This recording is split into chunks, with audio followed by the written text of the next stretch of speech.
Pemirsa, kemenangan Pilpres satu putaran bukan hanya optimisme yang dimiliki pendukung pasangan Prabowo Gibran. Ketua Umum PDI Perjuangan juga berkeyakinan pasangan Ganjar Pranowo Mahfud MD akan menang satu putaran.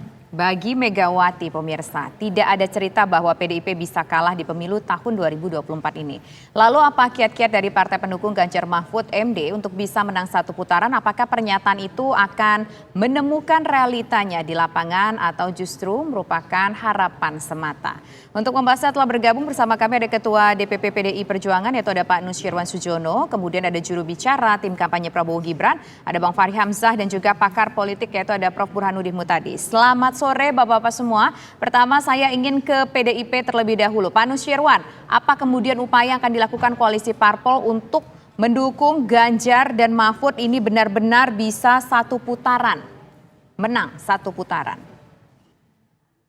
Ya, kalau strategi tentu saya tidak akan menyampaikan di forum ini. Jadi tentu kalau langkah-langkah itu sudah kita lakukan sejak lama dan tentu waktunya sudah semakin mendekat, maka seperti apa yang disampaikan oleh Ibu Ketua Umum, tentunya untuk memacu lebih bersemangat, lebih percaya diri, dan kita sudah mempersiapkan segala konsekuensi dan akibat yang akan ditimbulkan. Sekali lagi saya katakan, apa yang disampaikan oleh Ibu Ketua Umum tentunya sudah memperhitungkan segala hal, segala sesuatu yang berkaitan dengan kesiapan untuk memenangkan Mas Ganjar dan Pak Mahfud di dalam pertarungan Pilpres ke depan.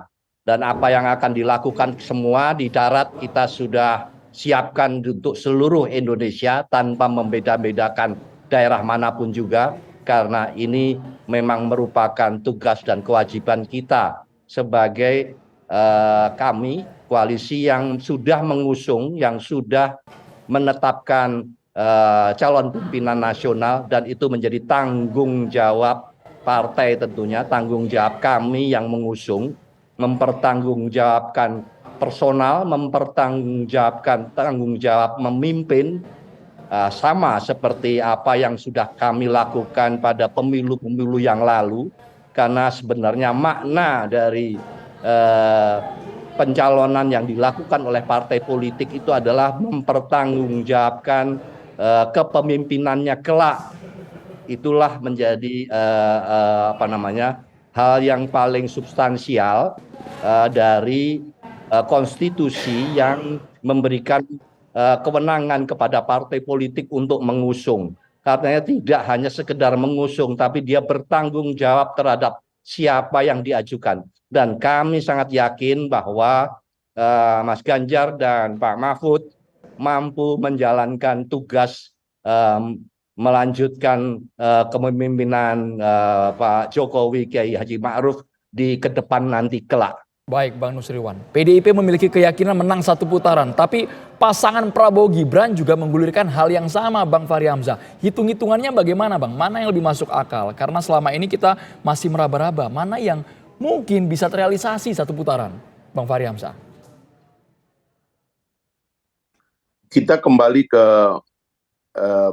pidatonya atau arahan dari Ibu Mega dulu. Saya kira kita bersyukur kita masih punya tokoh-tokoh senior bangsa kita yang masih menginspirasi jalannya hari-hari penting bangsa Indonesia dalam pergantian kepemimpinan yang akan datang. Dan karena itu saya terus terang mendengar pidato Ibu Mega itu, saya mengambil inspirasinya, semangatnya, dan karakter dari kepemimpinan Indonesia yang khas begitu. Dan saya kira Ibu Mega memberikan itu kepada kita. Jadi saya kira karena itu saya tidak melihat itu sebagai instruksi teknis seperti yang Pak Nusirwan bilang tadi, strategi kan ada di belakang. Tapi ini spiritnya yang harus kita tangkap. Dan kita juga bersyukur bahwa pada pemilu kali ini tokoh-tokoh yang mantan-mantan presiden itu masih ada beberapa yang mengikuti kita. Ada Pak SBY dan Pak Jokowi sebentar lagi pensiun juga. Mereka-mereka ini yang kita sebut sebagai Bapak Ibu bangsa, yang masih menyertai ini. Dan terus terang nadanya adalah cooling down. Jadi kami sendiri melihat pada Pak Prabowo sejak rekonsiliasi lah dengan Pak Jokowi 2019 yang lalu ketika beliau masuk ke dalam kabinet Pak Jokowi, dan tentu ini didukung oleh banyak pihak termasuk Ibu Mega. Beliau mengajukan nada yang semangatnya tetap, tetapi kearifannya tinggi. Jadi saya kira juga beliau sampai sekarang mengarahkan kepada tim dan kepada semua kita bahwa kita adalah kekuatan yang moderat ya. Dalam eskalasi seperti ini kita nggak boleh terpancing, nggak boleh panas ya, karena pada dasarnya pemilu adalah pertarungan gagasan, bukan pertarungan fisik ya. Karena itulah kemudian simbolisasinya yang menyeruak, yang juga spontan ya ditangkap oleh generasi sekarang, karena pada Pak Prabowo itu ada wakil dari generasi baru yaitu Mas Gibran, dengan simbol-simbol yang dianggap oleh orang santuy, lucu dan sebagainya. Itu saya kira itu adalah bahasa zaman gitu, karena kita ingin memoderasi pertarungan ini sebagai sesuatu yang adalah pertarungan gagasan, adalah pertarungan ide begitu. Dan itu yang oleh Pak Prabowo secara terus-menerus disarankan kepada kita agar seluruh juru bicara, juru debat, tim kampanye itu makin moderat begitu. Pandangannya terhadap situasi juga makin moderat, dan kita berharap supaya 70 lebih hari ke depan itu akan lancar dan baik-baik saja gitu. Nah, jalan tengah inilah yang mungkin menyebabkan simpati masyarakat cukup tinggi kepada pasangan Pak Prabowo dan Gibran, khususnya ditambah dengan adanya afiliasi dari kaum generasi milenial, pemilih pemula, pemilih baru, ya, milenial dan zilenial ini yang mungkin sebagian orang beranggapan bahwa Pak Prabowo akan mendapatkan dukungan yang cukup luas pada semua kategorisasi umur begitu. Mungkin itu sebabnya ada pandangan-pandangan yang mengatakan satu putaran dan sebagainya. Sekali lagi itu lebih merupakan refleksi dari situasi saja gitu. Saya kira itu, Mas. Baik, nah sekarang saya ingin menuju ke Prof. Buan. Prof. Buan, Banteng menganggap ataupun Ibu Mega menilai bahwa Banteng akan bisa menang satu putaran. Secara hitung-hitungannya, apakah mungkin PDIP yang mengusung Ganjar dan Mahfud bisa menang satu putaran? Begini Tisa, saya memahami pidato Ibu Mega di depan relawan Ganjar Mahfud sebagai pidato untuk memotivasi pasukannya agar bisa memenangkan pertarungan 2024, baik satu putaran atau dua putaran. Jadi semangatnya adalah memotivasi. Sebab kalau kita bicara fakta, beberapa data yang disampaikan Ibu Mega tidak sesuai dengan kenyataan. Misalnya kenyataan bahwa PDI Perjuangan tidak pernah keok kalau Banteng menanduk. Faktanya 2004, 2009 PDI Perjuangan kalah bukan hanya di Pileg, tapi juga di Pilpres. Di 2014 dan 2019, kebetulan PDI Perjuangan unggul, bukan hanya di Pileg, tapi juga di Pilpres ketika Presiden Jokowi diusung oleh PDI Perjuangan. Nah, kali ini PDI Perjuangan berpisah jalan dengan Presiden Jokowi, suka tidak suka, diakui tidak diakui, karena kita tahu Mas Gibran putra Presiden Jokowi itu sekarang menjadi pendamping Pak Prabowo. Dan kalau kita lihat data per hari ini, meskipun Pak Prabowo Gibran sempat melorot pasca putusan MK dan saat itu statistically dead heat hanya beda 0, dibanding dengan Ganjar Mahfud, tapi setelah pendaftaran Capres-Cawapres ditutup oleh KPU tanggal 25 Oktober, trennya justru makin melebar. Sekarang yang terjadi adalah elektabilitas Prabowo Gibran melesat, meskipun belum capai 50%, sementara Mas Ganjar menurun. Bahkan beberapa survei yang saya percaya kredibilitasnya, itu elektabilitas Ganjar Mahfud dengan Anies Baswedan Muhaimin itu sudah imbang. Nah, jadi ada hubungan, kalau kita sebut istilah bejana berhubungan nih. Jadi ketika Ganjar Mahfud turun, elektabilitas Pak Prabowo Gibran naik.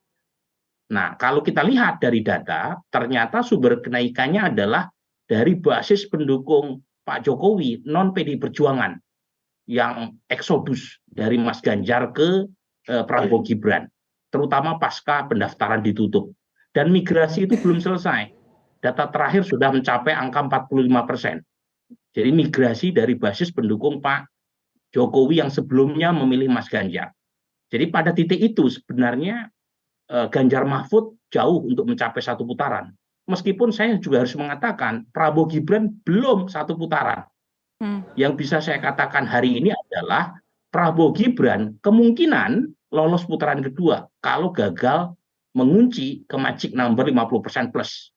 Nah, siapa yang mendampingi Prabowo Gibran kalau terjadi putaran kedua?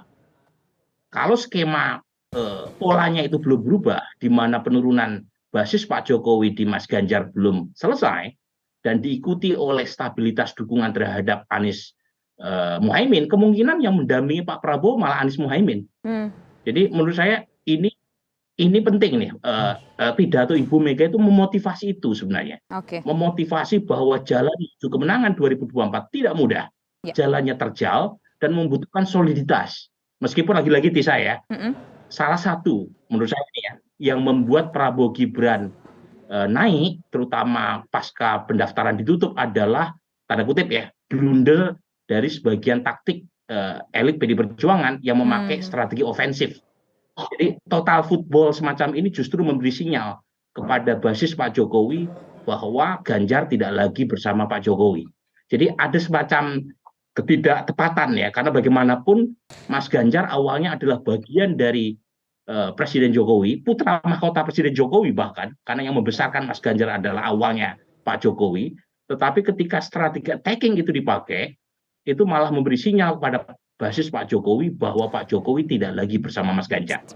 Jadi menurut saya ada taktik yang salah kalkulasi yang menyebabkan kenaikan Prabowo Gibran justru dibantu, tanda kutip ya, oleh strategi ofensif yang dilakukan oleh kubu Mas Ganjar. Baik, Pak Nusriwan langsung ditanggapi, ada salah kalkulasi jauh rasanya Ganjar Mahfud itu untuk menang satu putaran karena eksodus pemilih PDIP ke Prabowo Gibran. Pak Nusriwan. Pemilih Jokowi, sorry. Pemilih Pak Jokowi ke Prabowo Gibran. Pak Nusriwan. Ya, sudah tepat TV One mengundang sore ini Pak Burhanuddin untuk membahas hal tersebut. Dan tentu pandangannya seperti apa kami sudah menduga, dan juga berkaitan dengan angka. Semua bisa saja memiliki data, dan tentu ini namanya politik.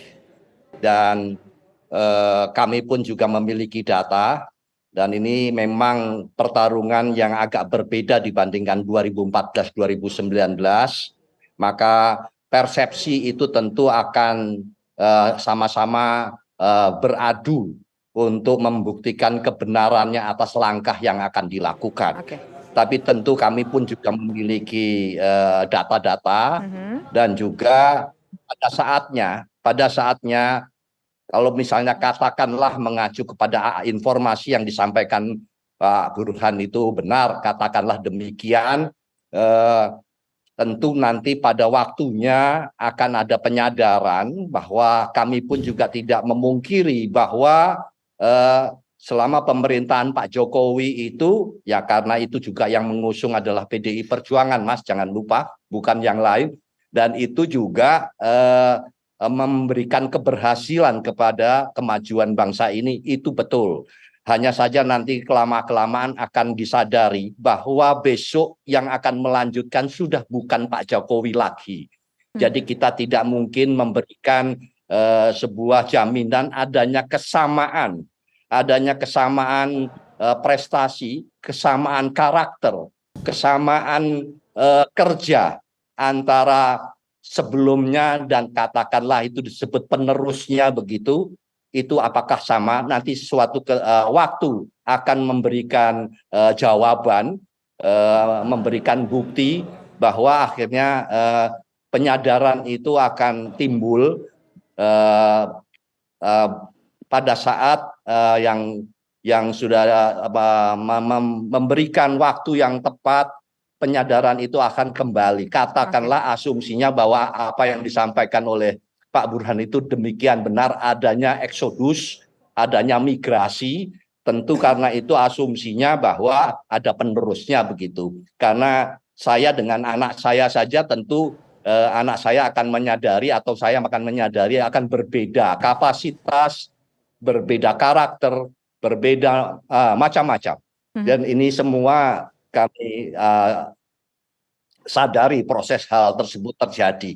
Itu saja, jadi bisa saja dengan asumsi dan pertimbangan macam-macam, kita lihat saja di dalam perjalanannya, kita tetap bahwa mengacu kepada mengajukan calon yang bertanggung jawab, dan itu ke partai akan bertanggung jawab. Itu sama pada saat kita menunjuk Pak Jokowi pada 2014 dan 2019, Ibu Ketua Umum menunjuk Pak Jokowi untuk bertanggung jawab memimpin. Demikian pula saat ini, karena konstitusi hanya membolehkan 2 periode, maka besok Pak Jokowi sudah harus berhenti dan digantikan yang lain. Ini konstitusi, bukan katanya orang per orang. Dan itu harus disadari, kita harus bertanggung jawab untuk mencalonkan PDI Perjuangan bersama anggota koalisi, mencalonkan Mas Ganjar dan Prof. Mahfud, itu dengan pertimbangan untuk negeri, untuk bangsanya, bukan hanya untuk partainya saja.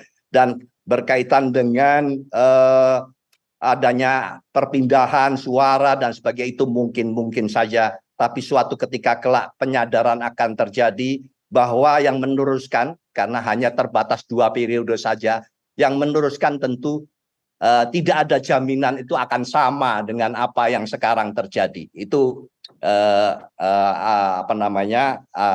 apa yang ingin kami sampaikan berkaitan dengan apa yang disampaikan oleh Ibu Ketua Umum. Dan tentunya saya bahkan Ibu juga menyampaikan kita siap untuk bertanding dalam kondisi apapun, namanya juga pemilu.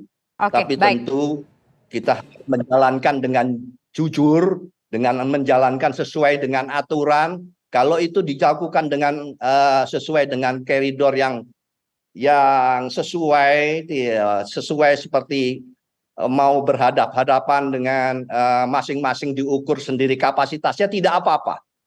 Kita siap saja dalam kondisi apapun. Itu yang disampaikan secara tegas. Demikian. Oke, baik. Sekarang saya ingin ke Prof. Burhan. Prof. Burhan, ini kan tadi kita melihat bahwa PDIP yakin akan bisa menang 1 putaran dengan strategi-strategi yang sudah mereka miliki. Tentu saja strateginya adalah rahasia. Nah, tapi sampai sejauh ini kita lihat kan bahwa partai-partai dari PDIP ini masih bersama dengan Pak Jokowi di kabinet yang sedang ada saat ini. Meskipun kita masih beberapa bulan lagi, masih ada sekitar hampir 1 tahun lagi begitu masih masa pemerintahan Pak Jokowi. Nah, haruskah jangan-jangan supaya mendapatkan hasil yang maksimal, Prof. Burhan, menteri-menterinya ditarik saja, jadi memang sudah dari sekarang menempatkan diri sebagai oposisi. Apakah bisa seperti itu akan meningkatkan suara PDIP? Tapi nanti dijawab ya, usai jeda berikut. Kami kembali sesaat lagi.